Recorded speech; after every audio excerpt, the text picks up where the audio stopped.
Sveiki, tai va grįžau iš kelionės ir darau naują įrašą. Ne vieną kartą sulaukiu iš nekilnojamo turto brokerių tokio prašymo pamokyti fotografuoti interjerą.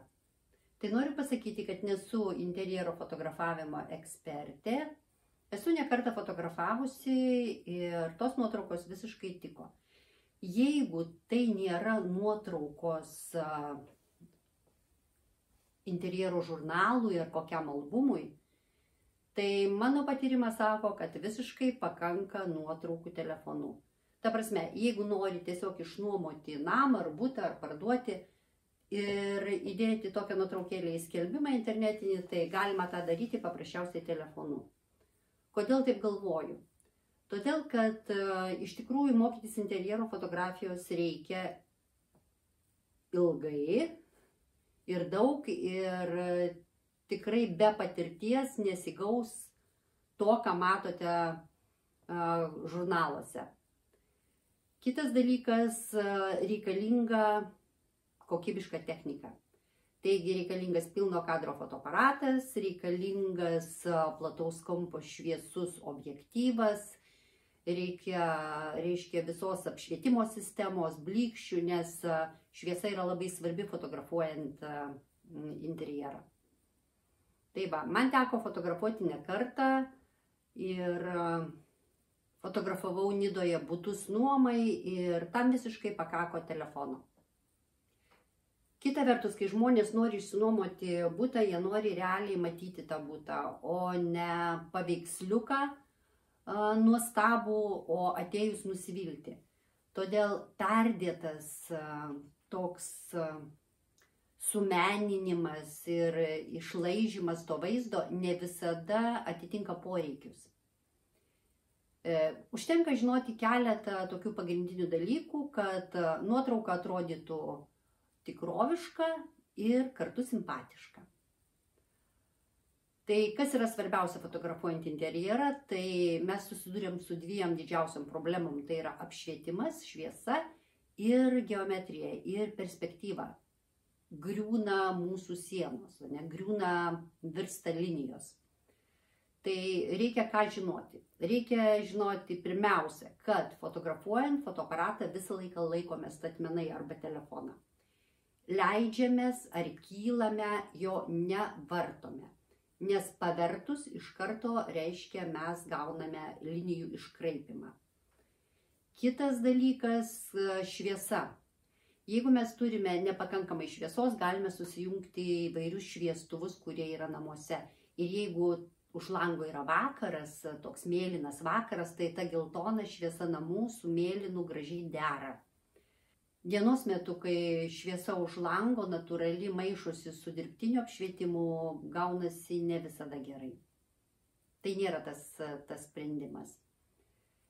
Kitas dalykas, kad kai trūksta šviesos, mes stengiamės tą nuotrauką daryti šviesesnį, arba ilgesnį išlaikymą, ar ją po to pašviesinti Photoshop'e. Tai ką gauname? Mums dingsta vaizdas už lango, nes ta zona labai iššviesėja. Ką paprastai patariama daryti tokiu atveju? Daryti dvi nuotraukas.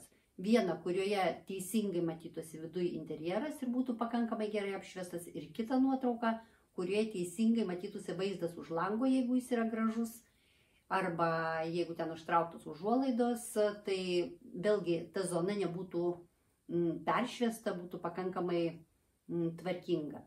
Tuomet Photoshop'e mes sudedame tas nuotraukos vieną ant kitos ir tiesiog tą lango zoną pratriname, kad gautųsi ir vidus tvarkingai, ir tas vaizdas už lango matytųsi.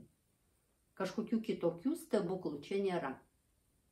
Tai va, ką dar reiktų žinoti? Na, reiktų pradėti nuo pasiruošimo. Iš tikrųjų, kad kambarį nurinkti nereikalingus daiktus, kurie trukdo, blaško ir kuria tokį betvarkės jausmą.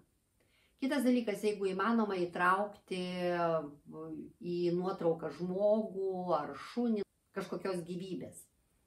Tai ne tik kuria nuotaiką, bet ir kažkokiu būdu mastelį parodo. Vėlgi, fotografuodami, darydami bendrus vaizdus, padarykite nuotraukų keletą ir su kažkokiamis reikšmingomis detalėmis. Tas irgi yra patrauklu ir kuria tam tikrą atmosferą. Labai populiarus yra fotografavimas iš kampo arba į kampą. tai labai praplečia erdvę ir tikrai tai yra teisinga, bet kartais tai yra perdėta. Ir įsivaizduokite, kad tu matai tokį gana erdvę patalpą nuotraukoje, o ateini ir realiai pamatai, kad tai yra, na nežinau, vonios dydžio kambariukas. Todėl su tuo irgi nereiktų persistengti labai. Šiais laikais iš vis mes esame pamėgę natūralumą ir visi tie HDR-iniai grožiai yra tikrai ne visų mėgiami. Bet čia aš nepiršiu savo nuomonės, tai yra labai skonio dalykas. Taigi tiesiog pasiemu telefoną ir pabandysiu kažką pafotografuoti telefonu ir parodyti, kaip galima tą nuotrauką sutvarkyti, tam, kad galima būtų ją įdėti, tarkim, elementariai skelbimą. O jeigu jums reikia nuotraukos rimtesniems tikslams, tai tada siūlyčiau samdyti ekspertą, interjero fotografą. Tai tikrai kainuos mažiau negu susipirkti visą techniką ir išleisti pinigų mokymams. Tai einam fotografuoti. Tai va, bandau telefoną laikyti griežtai vertikaliai. Jeigu noriu vaizdo labiau iš viršaus, kaip matau, daugėja lubų ir nebėra apačios, esu tada priversta jį šiek tiek pakreipti, išsikreipia mano linijos, iš kairės takta lygiai, o iš dešinės užuolaida matote pasvirusi. Tai ką aš galiu daryti? Padarau nuotrauką ir einu į Snapseed programėlę, apie kurią jau pasakojau atskirai redagavimą Snapseed programą. Renkuosi Snapseed programą, einu į Tools, įrankiai, pasirenku perspektyvą ir dabar turiu čia tokius 4 taškus juodus, dedu ant jų pirštuką ir slankioju, bandau taisyti. Kai slenku, šone atsiranda tokios kiaurymės be informacijos, matote dešinėje tokia juoda juosta. Ja telefonas automatiškai iškart užpildo aplink esančią informaciją. Tai tikrai nėra dažniausiai labai geras dalykas. Išsaugau, priartinu vaizdą ir matau, kad taip jisai atkartojo tos pikselius, bet nelabai jam gavosi. Kairėje, kur yra durys, šiek tiek geriau. Kai vaizdas yra vientisesnis ar linijos aiškios, jis jas tiesiog pratęsia ir dėl to gali būti ir sėkmingai, bet iš esmės nėra labai gerai. Einu į kirpimą ir apkerpu nuotrauką, pasirinkusi tą patį formatą, kuriuo fotografavau, ją apkerpu, eliminuodama tas visas kliurkas. Ir daugmaž ta nuotrauka štai gaunasi tokia. Tiesą sakant, nelabai, dar ją išsaugau, būtinai išsaugau kaip kopiją, nes iš arčiau pasižiūrėjusi, jeigu pamatysiu dar kažkokių negerumų, ar man nepatiks vaizdas, aš galėsiu sugrįžti ir vėl tą nuotrauką iš naujo redaguoti.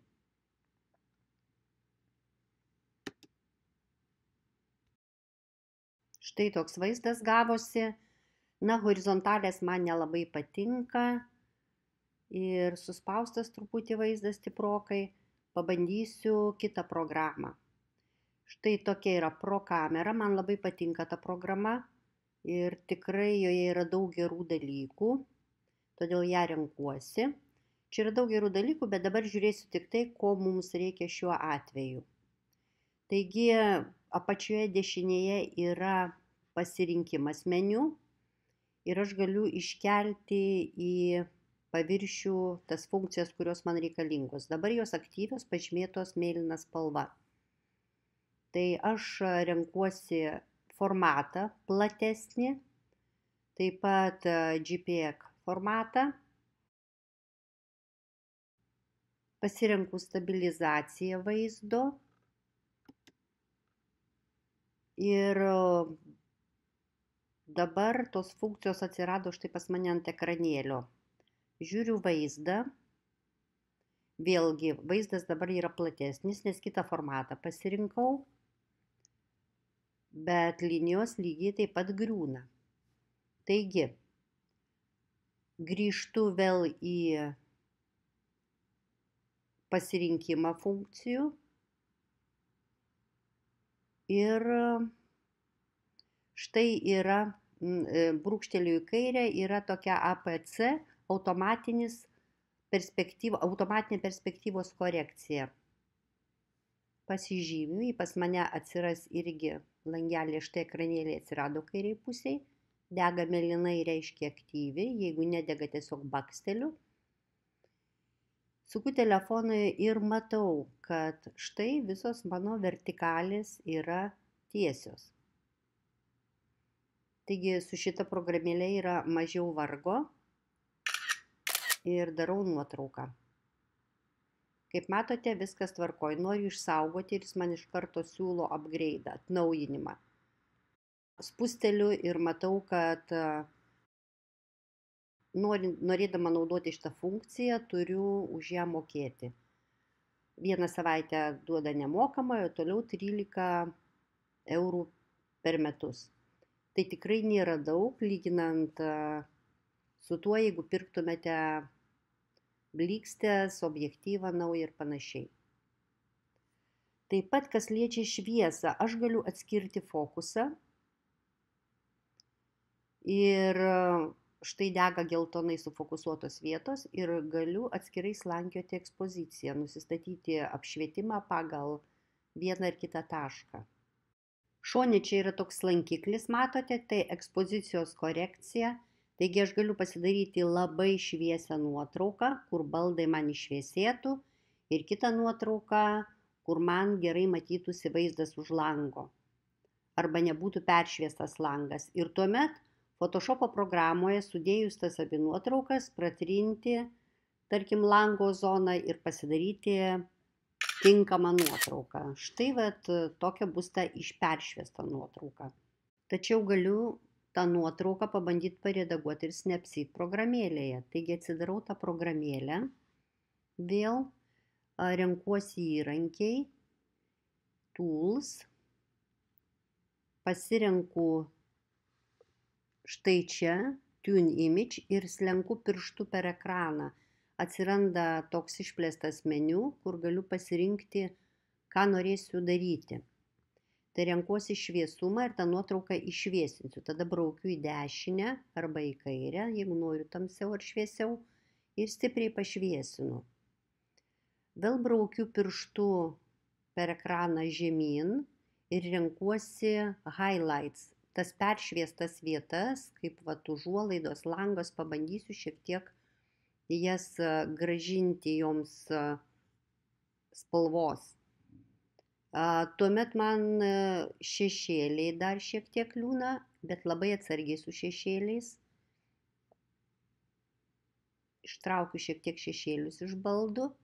Nuotrauka man per daug geltona. Einu į Warm ir šiek tiek atvėsinsiu, atšaldysiu tą nuotrauką. Padarysiu, kad jie atrodytų natūralesnė.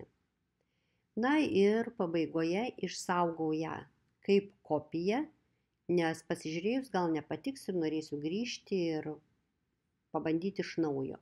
Štai tokia nuotrauka buvo ir tokią pasidariau. Galbūt per daug peršviečiau, bet dar galima redaguoti ir pasidaryti tokią, kokia jau tiks. Tai tiek šiam kartui. Iki kitos savaitės.